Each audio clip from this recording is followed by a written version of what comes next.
Setiap pemimpin dalam setiap tingkatan harus selalu ingat, pekerjaan kita harus untuk rakyat.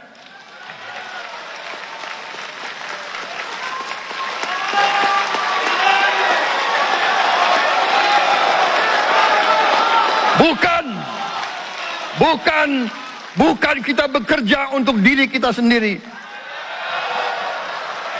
Bukan kita bekerja untuk kerabat kita.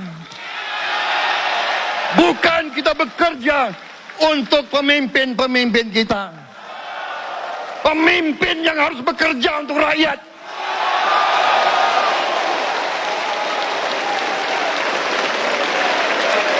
Saudara-saudara sekalian, kita harus mengerti selalu, sadar selalu bahwa bangsa yang merdeka adalah bangsa di mana rakyatnya merdeka. Rakyat harus bebas dari ketakutan, bebas dari kemiskinan, bebas dari kelaparan, bebas dari kebodohan, bebas dari penindasan, bebas dari penderitaan. Saudara-saudara sekalian, masih ada saudara-saudara kita usianya di atas 70 tahun masih menarik becak. Ini bukan ciri-ciri bangsa yang merdeka. Hanya kalau kita bisa wujudkan itu, kalau kita bisa wujudkan keadaan di mana rakyat kita sungguh-sungguh merasa dan menikmati kemerdekaan, baru boleh kita sungguh-sungguh puas dan bangga dengan prestasi Indonesia merdeka. Sebelum itu, marilah kita kerja keras. Marilah kita berjuang tanpa menyerah. Mari kita menghimpun dan menjaga semua kekayaan kita. Jangan mau kekayaan kita diambil murah oleh pihak-pihak lain. Saudara-saudara sekalian, semua kekayaan kita harus sebesar-besarnya untuk kepentingan dan kemakmuran rakyat kita. Saudara-saudara, dalam sejarah politik, hal ini mudah diucapkan, tidak mudah untuk kita capai. Tapi kita bisa capai kalau kita bersatu dan bekerja sama. Marilah kita bangun masa depan bersama. Marilah kita menganggap rekan-rekan kita, walaupun berbeda suku, berbeda agama, berbeda partai, berbeda golongan, kita adalah sama-sama anak Indonesia. Bertanding, semangat. Sesudah bertanding, mari kita berhimpun kembali. Presiden Joko Widodo mengalahkan saya berapa kali ya, saya lupa itu. Tapi begitu beliau menang ya, beliau mengajak saya bersatu.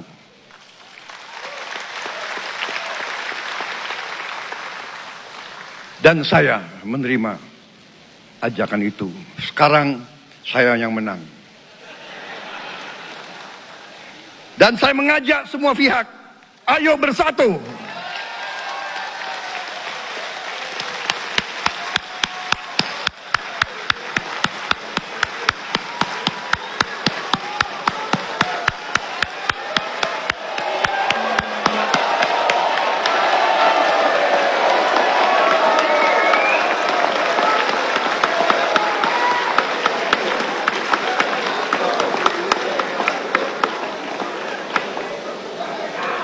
Saudara-saudara sekalian, dalam menghadapi dunia internasional, Indonesia memilih jalan bebas aktif, non-blok, non-aligned.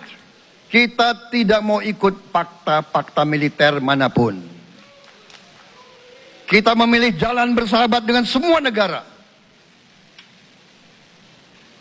Sudah berkali-kali saya cadangkan, Indonesia akan menjalankan politik luar negeri sebagai negara yang ingin menjadi tetangga yang baik. We want to be the good neighbor. Kita ingin menganut filosofi kuno, 1000 kawan terlalu sedikit, 1 lawan terlalu banyak.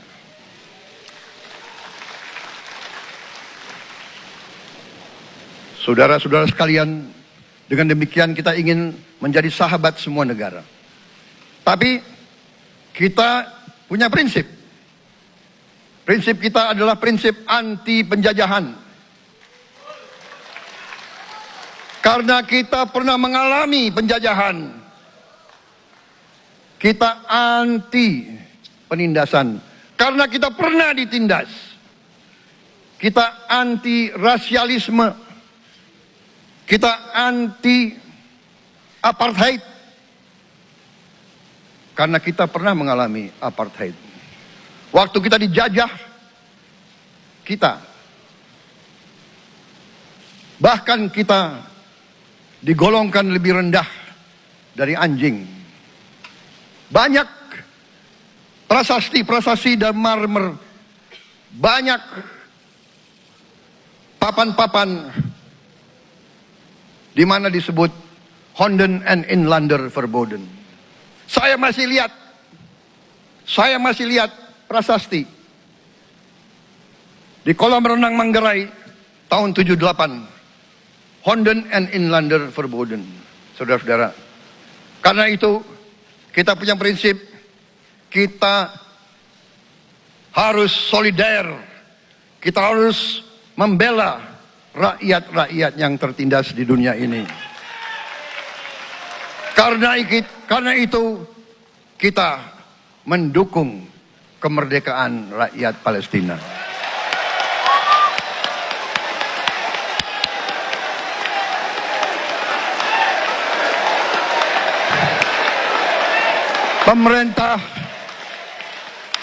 Pemerintah Presiden Joko Widodo sudah mengirim banyak bantuan. Hari ini kita punya tim medis yang bekerja di Gaza, di Rafah, dengan risiko yang sangat tinggi. Dokter-dokter kita, perawat-perawat kita sudah bekerja sama di Rafah, di Gaza bersama saudara-saudara kita dari Uni Emirat Arab. Dan kita pun siap untuk mengirim bantuan yang lebih banyak. Dan kita siap untuk evakuasi mereka-mereka yang luka dan anak-anak yang trauma dan korban. Kita siapkan semua rumah sakit tentara kita dan nanti rumah sakit lain untuk membantu saudara-saudara kita yang menjadi korban perang yang tidak adil. Saudara-saudara, kita menjadi bangsa yang harus berterima kasih kepada generasi pembebas, kepada Bung Karno, Bung Hatta, pahlawan-pahlawan yang lain, I Gusti Ngurah Rai, Kapitan Patimura, Sultan Nasruddin, Teku Umar, Cut Nyak Din, semua pahlawan yang tidak bisa kita sebut satu persatu. Tapi mereka yang membayar saham kemerdekaan dengan darah dan air mata mereka. Kita bersyukur kepada Presiden dan Proklamator pertama, Bung Karno, yang telah memberi kepada kita ideologi negara, Pancasila.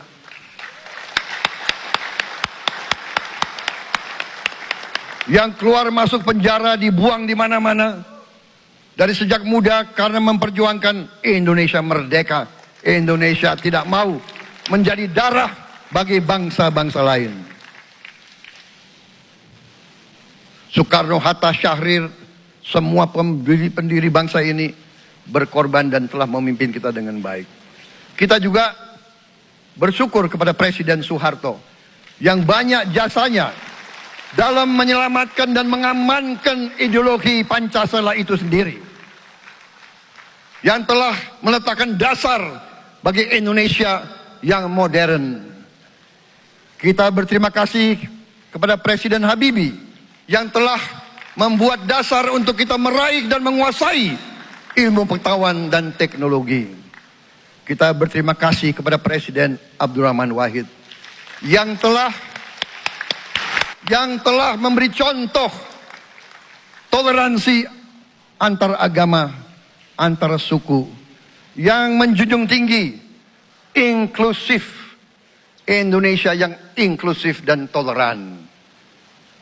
Kita berterima kasih kepada Presiden Megawati yang menyelesaikan masalah-masalah ekonomi akibat crash tahun 98. Harus diakui, di bawah pemerintah Megawati, masalah perusahaan-perusahaan yang banyak hancur dapat diperbaiki dan diselamatkan. Kita harus berterima kasih kepada Presiden Susilo Bambang Yudhoyono yang memimpin Indonesia di saat krisis yang sangat berat, menghadapi tsunami, menyelesaikan bersama Wakil Presiden Yusuf Kala, menyelesaikan pertikaian di Aceh yang sudah berjalan begitu lama. Ini prestasi yang harus kita akui. Saudara-saudara sekalian, mereka semua dengan cara masing-masing memiliki sumbangsih terhadap apa yang sekarang kita nikmati. Negara kesatuan yang utuh, yang berdaulat, yang merdeka, yang terus menjaga dan berjuang untuk kemerdekaan dan keadilan. Saudara-saudara sekalian, sekarang kita ucapkan terima kasih juga kepada Presiden Republik Indonesia yang ke-7. Presiden Joko Widodo dengan Wakil Presiden Profesor Ma'ruf Amin. Terima kasih atas kepemimpinan Bapak. Terima kasih atas kenegarawanan Bapak. Bapak telah menakodai bangsa ini melalui krisis-krisis yang sungguh sangat berat. Jangan kita merasakan hari ini. Ingat waktu COVID, kita bahkan keluar dari rumah kita takut. Saya saksi, saya menterinya beliau, semua pihak dalam dan luar negeri telepon terus, menekan beliau terus, minta lockdown, lockdown, lockdown. Beliau menolak.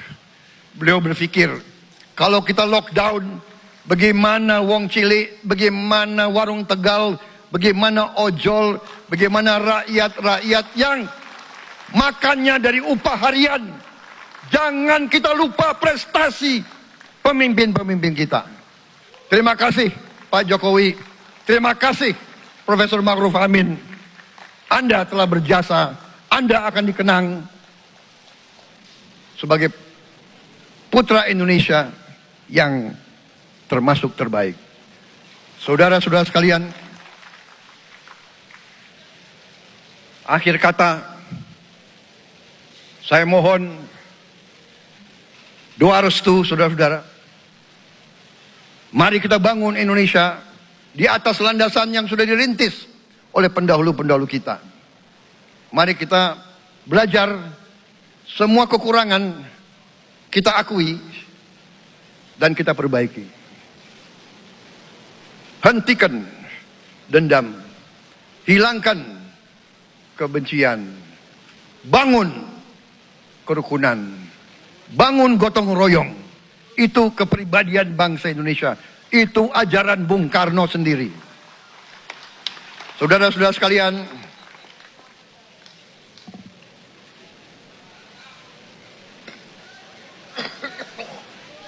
kami siap melanjutkan estafet kepimpinan. Kita siap bekerja keras menuju Indonesia Emas, menjadi bangsa yang kuat, merdeka, berdaulat, adil dan makmur. Kita tidak mau mengganggu siapapun. Kita tidak mau mengganggu bangsa lain. Tapi kita juga tidak akan mengizinkan bangsa manapun untuk mengganggu kita. Semoga Tuhan yang Maha Besar, Allah Subhanahu wa Ta'ala, yang memiliki sekalian alam, semoga melindungi kita semua. Semoga menyertai kita semua dalam perjalanan kita, dalam pengabdian kita kepada bangsa, negara, dan rakyat kita. Kita juga berdoa kepada Yang Maha Kuasa agar tamu-tamu agung kita, mereka-mereka yang datang dari jauh, akan kembali ke rumah mereka masing-masing dalam keadaan aman dan dalam keadaan terus bersahabat dengan kita, saudara-saudara sekalian. Wassalamualaikum warahmatullahi wabarakatuh. Salam sejahtera bagi kita sekalian. Shalom. Om Santi, Santi, Santi Om. Namo Buddhaya. Rahayu, Rahayu. Merdeka! Merdeka! Merdeka! Yang tidak teriak merdeka tidak patriotik.